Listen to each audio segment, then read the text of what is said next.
Hey guys, I wanted to do this video to talk about self-harm, specifically cutting.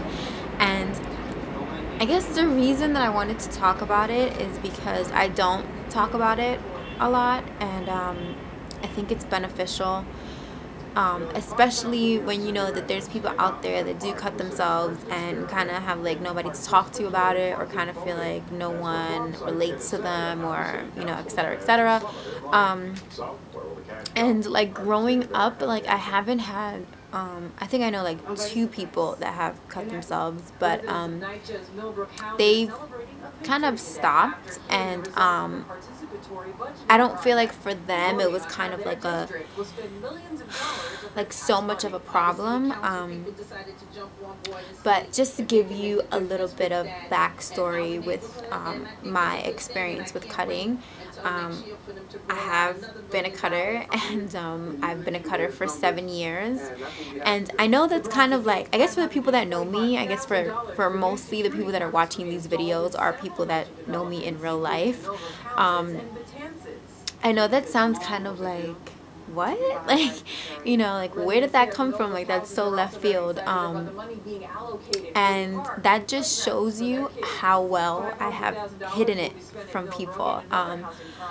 Only, I think, 3 people,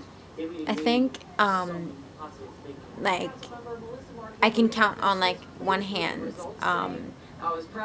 like how many people know about my self-harm, and the fact that it's been going on for such a long time, is kind of interesting, because when I first started I was 16 years old, and I started cutting myself because I was going through a lot, and a lot of personal issues, and then at the time, like, I was going through a breakup, and it was just like just a lot going on. And I had read about self-mutilation before at this time, and I was just in this mindset of like in this very depressed kind of place, and I just started cutting myself. And when I was 16 up until a couple months ago, this was an ongoing thing. And I have to say though that I mean for the first, from 16 to 19, it was kind of like an everyday or an every other day kind of incident going on. And like I would cut myself every day or every other day, or there would just be, it was constant.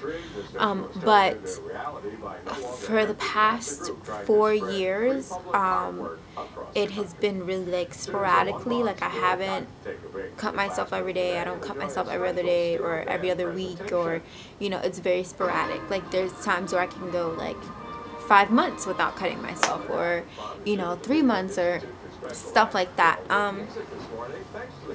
And I'm happy to say that I haven't cut myself in, I don't really remember, but I think it's been like maybe 5 or 6 months, or around there.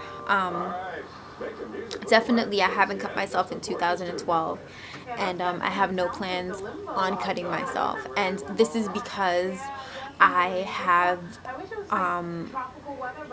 exercised coping mechanisms, positive coping mechanisms for my cutting addiction. And I say it's an addiction because it's something that I feel will stay with me for a very long time.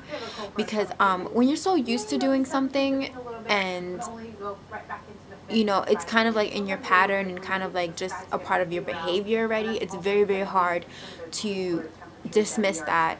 And that's why it took me so long to actually I guess what am I trying to say? I guess that's why it took me so long to work with my coping mechanisms, because I mean, it's been 7 years that I've been cutting myself. I think that's a very long time, and unfortunately it has been that long.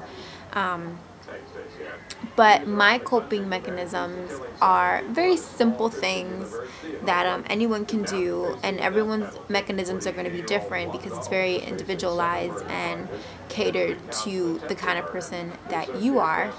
And for instance, I feel like the number one thing that is universal is a support system.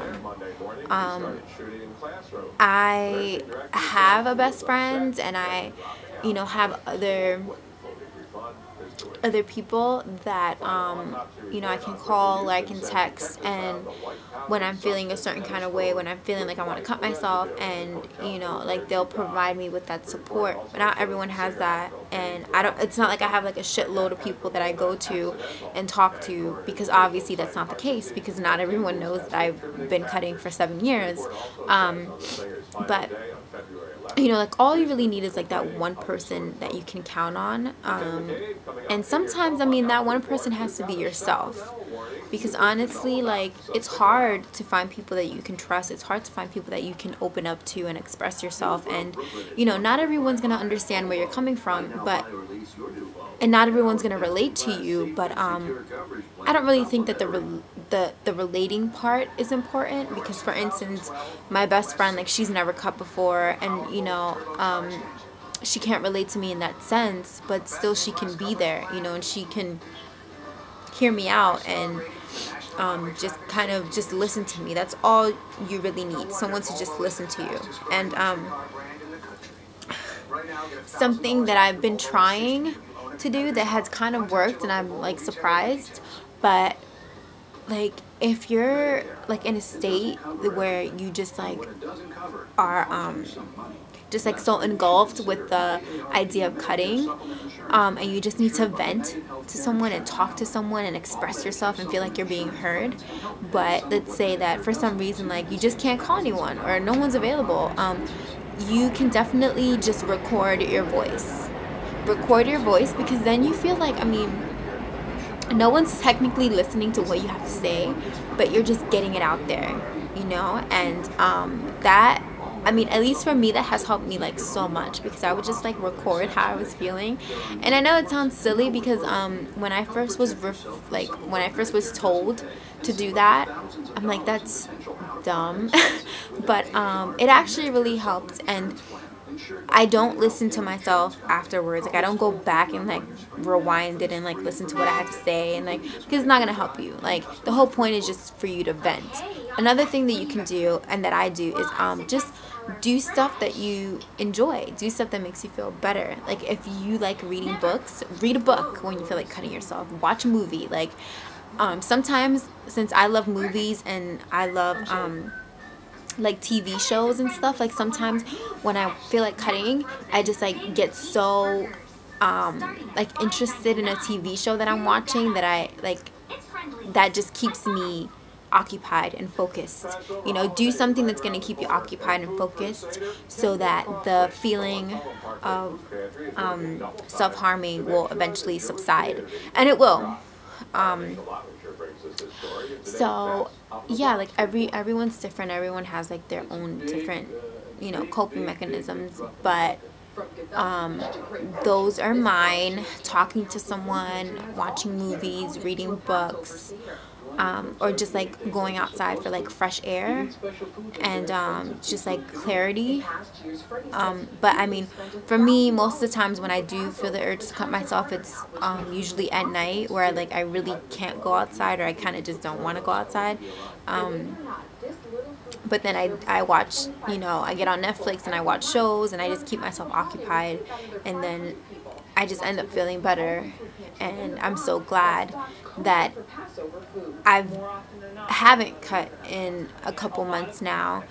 But for me, it's a day-to-day thing. Like, people like to think that like, oh, I haven't cut in 5 months, like I'm never gonna cut again, and that's great if people can do that. But for me, it's very just like, all right, I didn't cut today, great, like very proud of myself. Like, tomorrow's another day that I have to work on.